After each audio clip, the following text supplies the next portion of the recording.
Hello everyone and welcome to Parkitect. For those that don't already know, Parkitect in short is basically a very small indie game, and it's a bit of a tribute to Roller Coaster Tycoon 1 really. It's created by only 3 people, one of which only works on the music, so that's a really small team. And so far, I actually really like it. I've been following the development of the game for many months now and finally decided to buy it just about 3 days ago, I think. And since I bought it, I don't think I've been playing any other video games. I've actually been sort of addicted to the game. And after a couple of days of practicing, decided to actually try a bit of a let's play over here. Now this let's play is gonna be very similar, pretty much the same really, to my Roller Coaster Tycoon 3 let's play. I'm just going to be time-lapsing these videos, not doing in-game stuff. I already feel like enough people are doing in-game stuff in this game already as it is.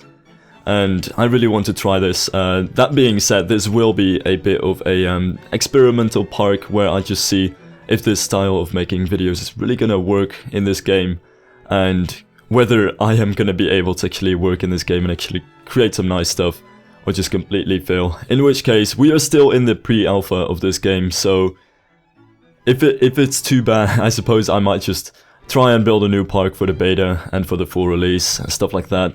You have to keep in mind that so far the game is also quite unfinished, and it is in an isometric viewpoint like Roller Coaster Tycoon 1 and 2, and not completely free 3D like Roller Coaster Tycoon 3 is. Even though it's in 3D, it does have an isometric camera, that is if you don't use any mods to get different cameras, but I'll get back to that later on. So there's a lot less detail at the moment, so I'm arguably going to be able to finish parks way earlier than I usually do in Roller Coaster Tycoon 3. It's going to take way less time, so I think I'll just build a number of parks throughout this let's play, but really that all just depends on however it's going to work out in the near future, I suppose. For this park, I am going to try to actually make a alpine sort of park, which is going to be a bit tough, because there are a couple of things that I should probably tell about this. Without mods, we don't really have too much custom scenery. Without mods, we don't have too much scenery yet. And really all the walls and building elements that you see right here is actually modded into the game. So far there are 2 wall sets. We've got a generic and western wall set. And there is one with flags and banners which I got. But other than that, there aren't any scenery mods yet. And I haven't really picked any up yet. So I don't even have too many building elements so far, so it's gonna be a bit tough to actually figure out what I kind of want to do to get this park to look at least somewhat mountain-ish.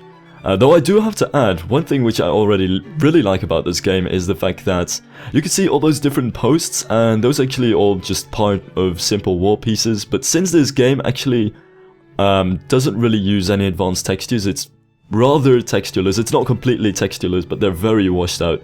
And especially with these wall sets, they don't have any textures whatsoever. You can really just clip certain faces into each other and you won't have any trouble with it.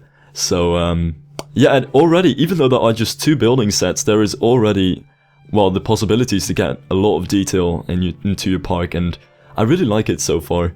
So this entrance is just gonna be a simple, standard sort of entrance, pretty much the template entrance, which you've probably seen 1,000 times by now. Just a couple of ticket booths, at least they're supposed to be sort of ticket booths. It's not gonna really work yet.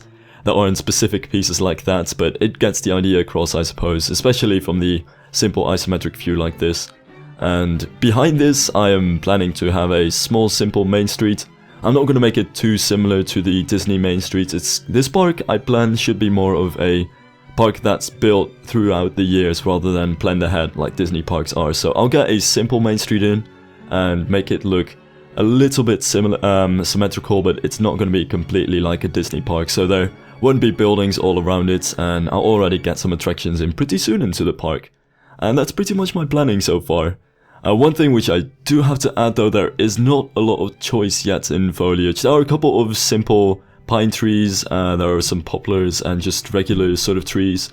But other than that, it's a pretty limited choice, so that's something that I still kind of have to mess with. One thing which you can see over here, which is really amazing and works out really well in this game already, is the fact that you actually have a color wheel.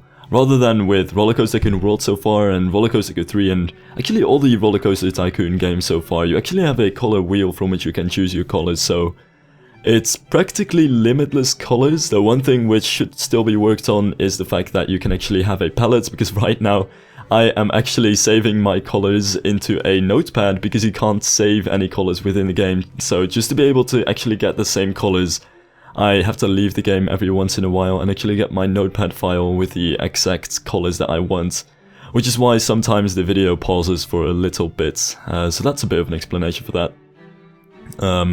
There's also some things where you can obviously notice that it's a very unfinished game at the moment. There are just 2 different paths and there isn't really a variety. It's not a problem yet in this Mainstreet, since you don't usually use too many path sort of textures in just one Mainstreet, but in the rest of the park I'm pretty much forced to still use the same asphalt. Though there might also be updates while I build this park. We are currently in the pre-alpha build 4B, and the updates are somewhat regularly, so while I'm still building this park there might actually be some new stuff appearing. And they're actually working on the walls inside the game as well, since the wall sets are at the moment just mods, but right now as we speak the developers are actually working on wall sets as well. But yeah, that's none of my concern yet. I basically just want to finish this Mainstreet and make it look at least a little bit alpine. I do have to add, it's really tough to actually make it work, and I'm not really sure about how well it actually works right now. But the general atmosphere is generally where I'm going for. I'm not going to be able to really put too much detail into these buildings. It's really just going to be, I'm just going to touch the general surface of what I want my park to look like. And yeah, that's pretty much why I won't be working as long on certain things.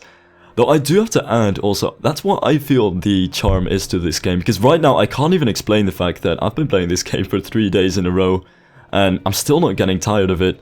And that's really what I feel is good about this game, but also makes it a bit of a like it or hate it sort of scenario. It's similar to Roller Coaster Tycoon 1 in a sense that I feel you can build a park in general and it'll look like something from isometric view, but as soon as you actually try the mods to get it in 3D view and actually get a peep view or flying camera, it just kind of destroys the magic. And what I think the magic is in this game, and what's kind of got me hooked so far, is the fact that it's so extremely unrealistic, because real life, of course, it's way too cartoony to actually be like real life, but it kind of resembles reality enough to kind of fantasize about your park and how it would look in real life enough to actually be satisfied with the cartoony look. And that's what I feel is kind of what makes me so satisfied building stuff in this game.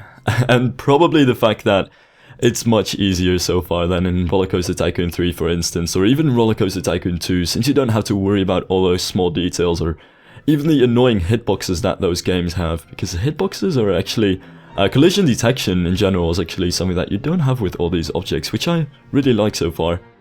And another thing is that personally I like the art style as much as it's mobile phone-ish and maybe even a bit similar to Roller Coaster Tycoon for mobile. So far I really like the graphics, especially when you kind of see the peeps, they're pretty cute.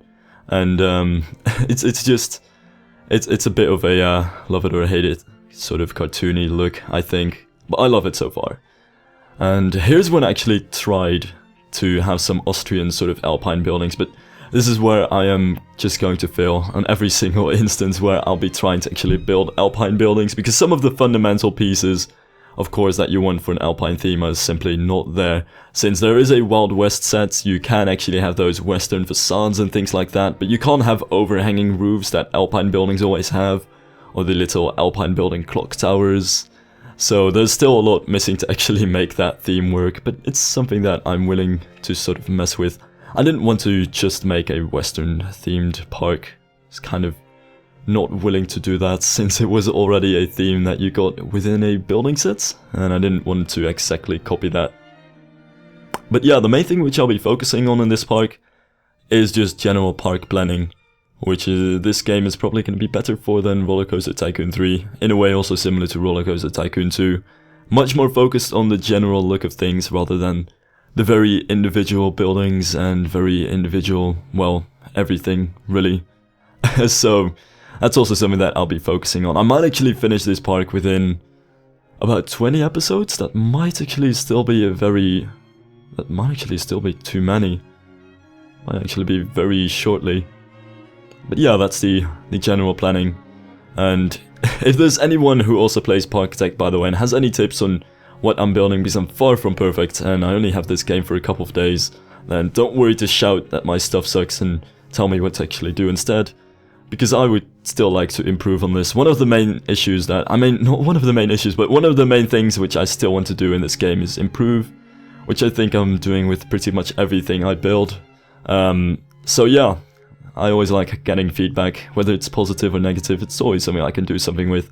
And I also do have to add, I think, yeah, it's next episode that I'll be working on a roller coaster, so you'll be able to see the coaster creator as well. For those that don't already know, Parkitect does have a piece-by-piece coaster creator, like Roller Coaster Tycoon 1, 2, and 3 have, but it's a bit different in a way that you don't choose the exact pieces that are pre-laid out for you, but you've got a lot more choice in the different bankings that you have. You have full 180-degree control over the banking, and it goes in steps of 5 degrees, so that's really versatile.